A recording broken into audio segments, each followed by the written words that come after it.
Carl Edwards has departed Ipswich Town. Mutual consent FC, mutually consently contract. He was going to be out of contract this summer. Spent the first half of their season on loan at Oxford United. Your thoughts on that one, my friend? Yeah, Kyle Edwards was a bit of an enigma, really, wasn't he, during his time at Ipswich Town? When he first signed, he was one of the Paul Cook 19 summer signings. Those early games, I think he came on at Burton. I think he might have started the Cheltenham game, but those 2 away games early in Paul Cook's tenure, we looked at him and thought, wow, how on earth have Ipswich managed to get him in League One? And he spoke to people at West Brom and they seemed to rate him, both him and Rakeem Harper, sort of quite highly, the way they'd come through the youth ranks, and were maybe a little bit surprised that they'd been allowed to drop down. So, yeah, just a box of tricks, wasn't he, in those games, and took people on, and really exciting. The thing that sort of prevented him kicking on was his consistency of end product. That's why he was never able to quite nail down a starting spot and get a place in the side.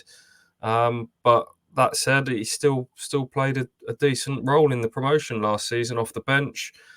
Probably the 2 Cambridge games are the ones that spring to mind. Came on in the home game and scored twice with... it was a cross, wasn't it? One of those goals was a cross, but let's be fair. But you could feel the sort of the groundswell of support for him, and everyone was so pleased for him in that game. Even the away game, he stepped off the bench at half-time, I think, in that one, and helped Ipswich get a valuable point.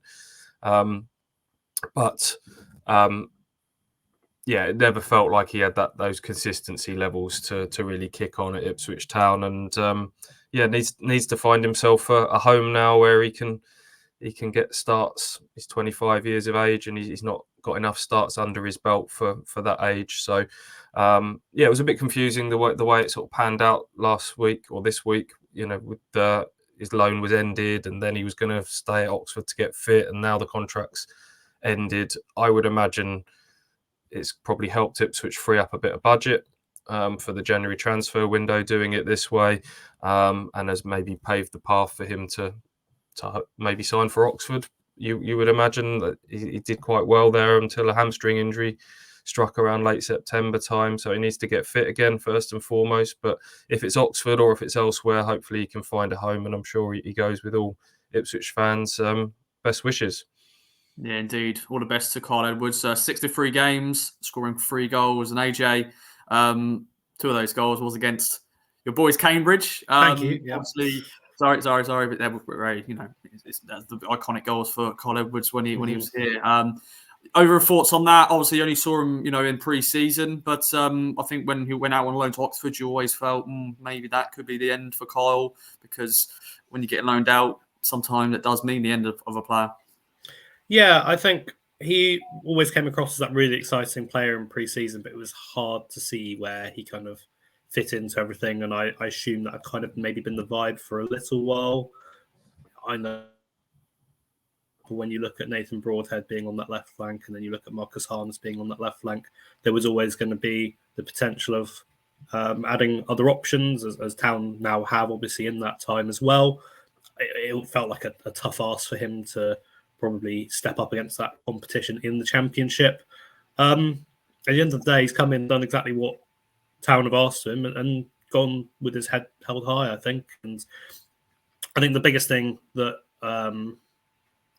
I can say about him is the fact that I think I was the one who ended up asking McKenna about, what's the plan for him over the summer. So, what is it going to be?